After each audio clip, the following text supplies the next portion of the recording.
Dear students, today we are going to start discussing on open channel flow.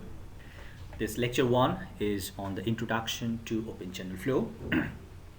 As you know that we started discussing already in our class about open channel flow or free surface flow. Let this one be a recapitulation of that. As you know, open channel is a conduit where fluid flows with a free surface. So it is also known as free surface flow. The free surface is an interface. The interface is between the flowing fluid medium and with another fluid medium lying over it. Normally in all civil engineering applications, we are concerned about mostly flow of water through a channel, and thus the above overlying fluid medium is normally the atmosphere. So the free surface in all in this context uh, is always subjected to a constant pressure, and that is the atmospheric pressure. Remember, the atmospheric pressure prevails throughout the course of the open channel flow. In this diagram, we can see different types of open channel flow. The flow through a natural channel on the left. In the on the right hand side, we can see flow at the downstream or through a hydraulic structure. We'll discuss about all sorts of open channel flows in due course of time. Uh, so, as we already mentioned, that open channel flows have quite a wide and extensive applications in civil engineering. Flows in rivers, streams, irrigation canals, stormwater and wastewater sewers, navigation channels. These are all examples of open channel flow. So, in order to design different hydraulic structures in open channels, let's say dams, spillways, or weirs, barrages, or let's say in the design of to design stormwater and wastewater sewers, or navigation channels, or irrigation canals, you have to have an in-depth knowledge of the subject. So that's why the study of open channel flow is very important in civil engineering context. Um, so normally all the open channels, let it be um, man-made or let it be natural, uh, all of them have a downward slope, and the component of weight of the fluid um walking downward in the longitudinal direction is the main driving force for the open channel flow. Note that unlike pipe flows, pressure force is not the principal driving force here. The top surface is always subjected to a constant pressure, and so the pressure force is not the principal driving force here. In the couple of diagrams shown below, so here we can see that on the right hand side you can see an arbitrary cross section of an open channel. Okay, this is how a cross section of an open channel looks like. The top width of the channel, which is shown as B, uh, is the width in which is actually important for all the open channel in the open channel flow context. And on the left hand side we can see that there's a schematic diagram of control volume, and different forces have been shown in this diagram. You can see that there are hydrostatic forces on the left hand and right hand side, so the hydrostatic forces are they actually, if the flow is uniform, they cancel each other, and the component of weight which is walking in the longitudinal direction, okay, down the slope, is the main driving force, and of course, at the channel bottom, there is certain roughness. So the channel bottom and sides will be offering certain resistance to the flow. So open channel flow is the interaction between these forces, mainly the weight force and the component of the weight force and the resistance force. Now let's discuss about types of open channels. So open channels can be classified into mainly into two types here. What is shown. The number one is called the prismatic channels, and number two is non-prismatic channels. Prismatic channels are open channels for which the shape and size and the bottom slope is constant throughout the length of the channel. So on the right hand side in the diagram at the top, you can see an example of a prismatic channel. This shows a lined canal in which there's a open channel or free surface flow is taking place. So the channel has the cross section of the channel, the size and shape of it, or the bottom roughness of it, or the bottom slope of it. They are constant. So this is an example of a prismatic channel. Prismatic channels are normally man-made, so they can be of different shapes such as rectangular, trapezoidal, triangular, or circular. And just the opposite of it are the non-prismatic channels, where all the parameters that's mentioned above, like the size and shape of the channel, the bottom slope, these are not constants. These can vary over the length. And on the right hand side, at the diagram at the bottom shows a typical example of non-prismatic channels, and you can see how the bottom slope or the size and shape of the channel are really varying over the length of the channel. So the terms prismatic and non-prismatic terms all comes from the prism. If you have studied prism in your engineering drawing and other in your geometry classes, then you can see the analogy between the prismatic channels and that of a prism.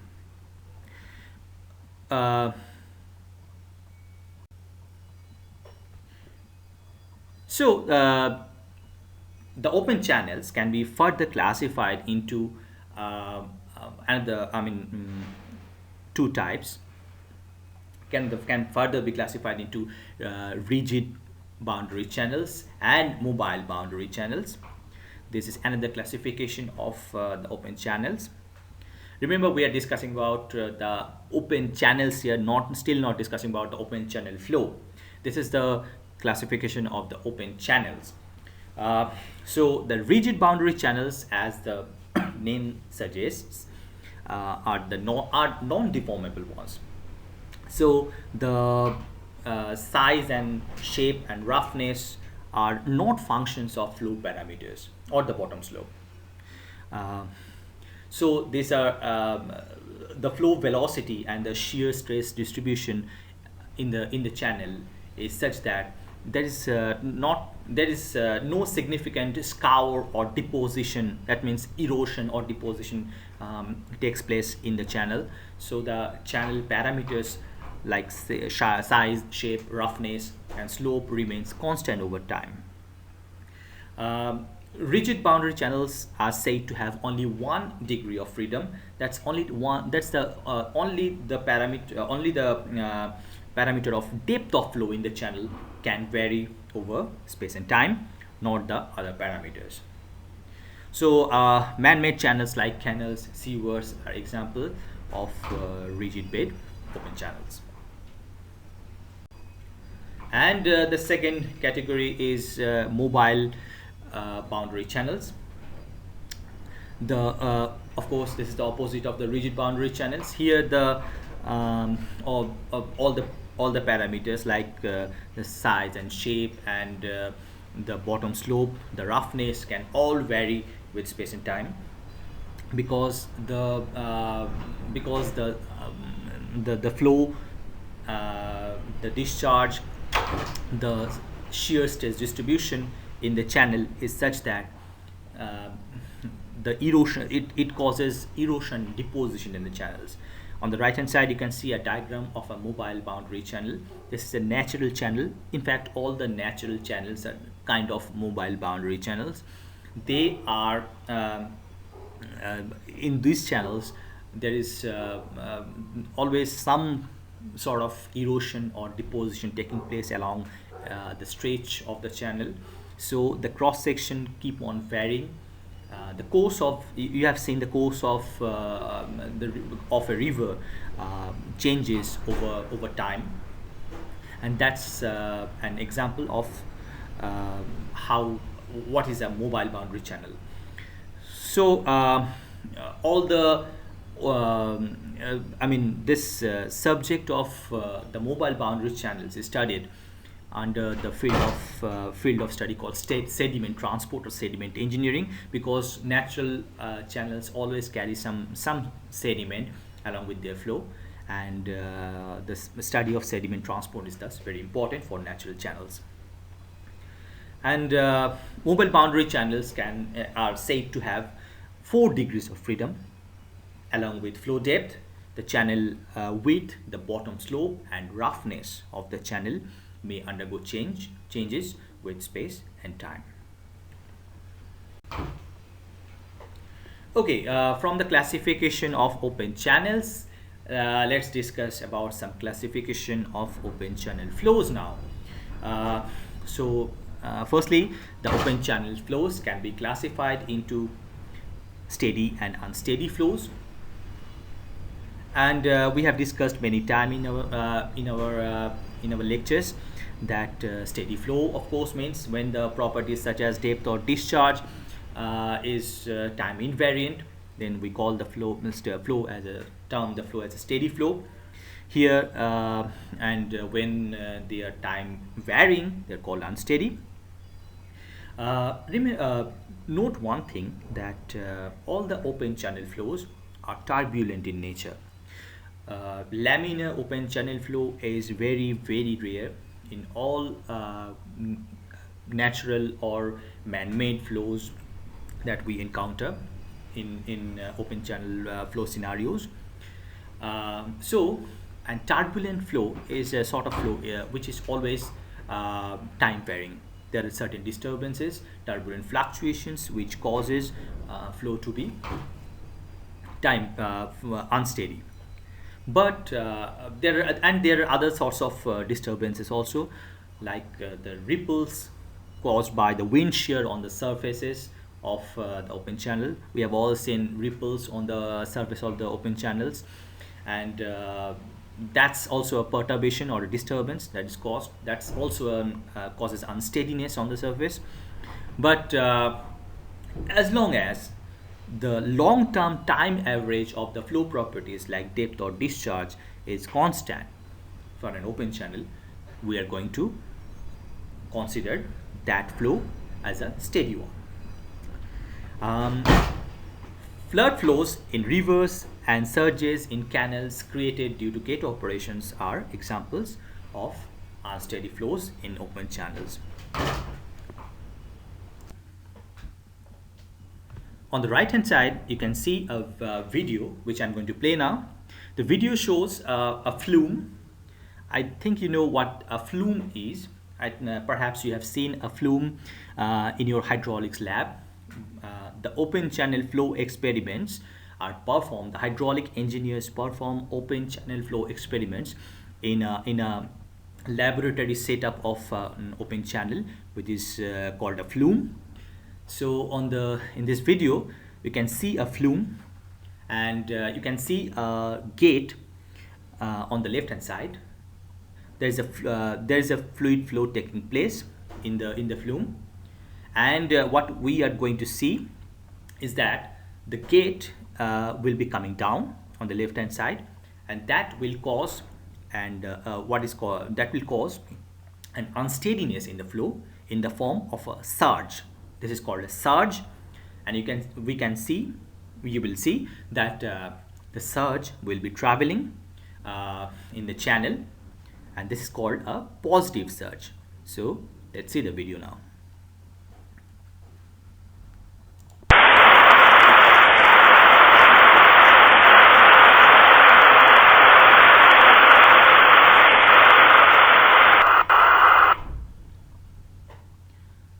Okay, so we have seen that this is what is called a surge, that is traveling in the channel. It's causing an unsteady flow. Uh, Unsteady flow is always more difficult to study than the steady flows, and the mathematical models describing the flow are of course more complicated. So open channel flows can be further, of course, classified into uniform and non-uniform flows. And of course, when the flow properties such as depth or discharge in the channel is constant over the length of the channel is called uniform flow. And when they are varying in space, the depth, especially the depth in open channel flow context, is called non-uniform flow. Non-uniform flow is also termed as varied flow here. Uh, the flow, you can see in this diagram at the top that it's an example of a schematic representation of uniform flow. Now you can see that as the depth is not varying, depth here is not varying with space, so the channel, the water surface is actually parallel to the bottom slope. So in other words, the free surface here, the free surface or the interface has a downward slope which is equal to the bottom slope. This is a characteristic of open channel flow. Uniform flow can be actually steady or unsteady. So flow with varying discharge or flow or velocity and flow in non-prismatic channels are examples of non-uniform flow.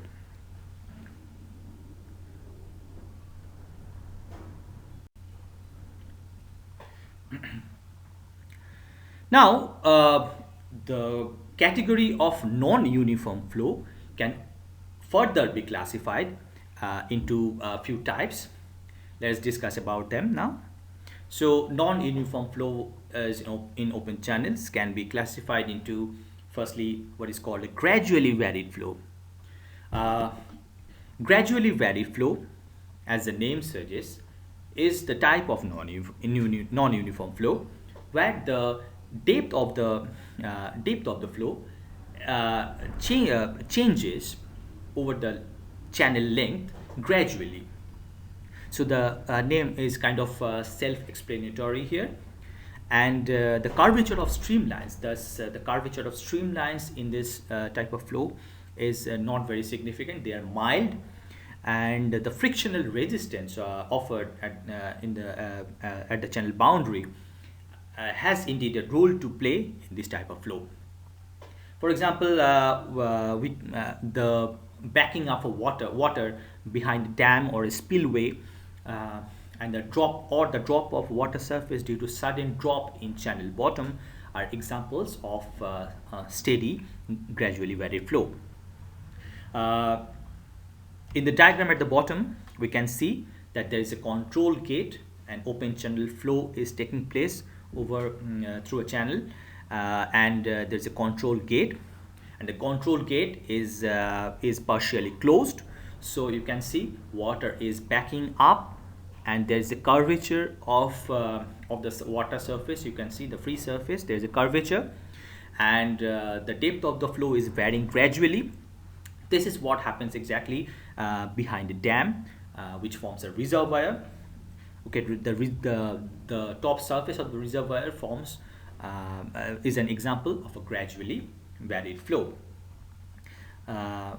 So, uh, and in the on the other side, flood wave in channels is an example of unsteady, gradually varied flow. So, gradually varied flow can be steady as well as unsteady. So, flood waves in channels is an example of unsteady, gradually varied flow. Uh, Classification number two for non-uniform flow is called the rapidly varied flow. And like gradually varied flow, you can understand from the name itself that the flow parameter of depth will be changing rapidly here within a very short span of the channel. Rapidly varied flow is normally considered to be a local phenomena. That means that within a short span of length, this changes will be taking place, and so the curvature of the streamlines is considerable in rapidly varied flow. The frictional resistance offered by the bottom doesn't really play a significant role here. It is rather insignificant in this context, and hydraulic jump is a very prominent example of the phenomenon of hydraulic jump is a prominent example of rapidly varied flow. We can see in the couple of pictures that is that has been shown here. At the top, we can see a schematic of a hydraulic jump. You can see a sluice gate of a dam. The sluice gate is a control gate at the dam, so using which flow can be stopped or allowed to pass. Of course, behind the sluice gate, you can see a gradually varied flow taking place. But what happens at the downstream of sluice gate is rather very interesting. At the downstream of a sluice gate or a spillway, there is a flow. There's a category, a type of flow which is called supercritical flow takes place. We'll discuss about critical, subcritical, or supercritical flow in this course later. So for the time being, just to let you know that at the downstream of the sluice gate, supercritical flow takes place, and supercritical flow is unstable. So supercritical flow tries to convert itself to subcritical flow, and that conversion takes place through hydraulic jump. Hydraulic jump is thus an example of a steady, rapidly varied flow. In the diagram at the bottom, you can see that this is the real picture of a dam. When the sluice gates are open, it's allowing flow to pass through the dam, and the downstream of the gate, there is a hydraulic jump there is taking place. This is what exactly hydraulic jump looks like. You will get to see the hydraulic jump phenomena in your hydraulics lab later, maybe. But this is a very important phenomena to consider. This causes a huge turbulence and loss of energy of the flow. On the other hand, a surge in canals and bores in rivers are example of unsteady, rapidly varied flow.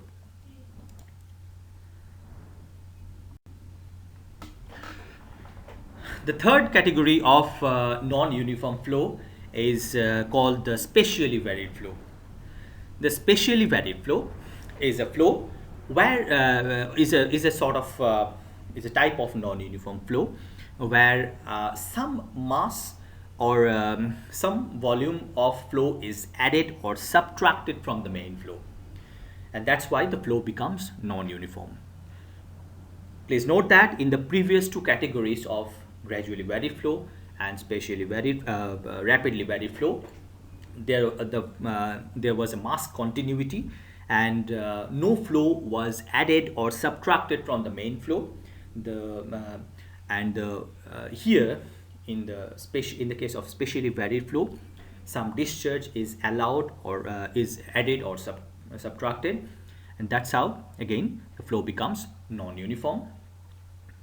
So In the couple of diagrams on the right hand side, at the let's see at the you can see that's in the hydrological cycle, when there's a rainfall on the land and some runoff is generated from the rainfall. When the rainfall happens on the land, it generates an overland flow, which is called in hydrology the runoff. The runoff actually flows on the overland and it joins some stream, and thus the joining of the overland flow or the runoff in the stream flow can be an example of a spatially varied flow. So this is an example of a spatially varied flow when some mass is added to the flow, to the main flow. Whereas an example of a spatially varied flow where mass flow leaves the main flow is the irrigation canals or flow over a bottom rack. So that's all for the time being. This lecture will be continued and we'll be discussing more about open channel flows in the coming lectures. Thank you very much.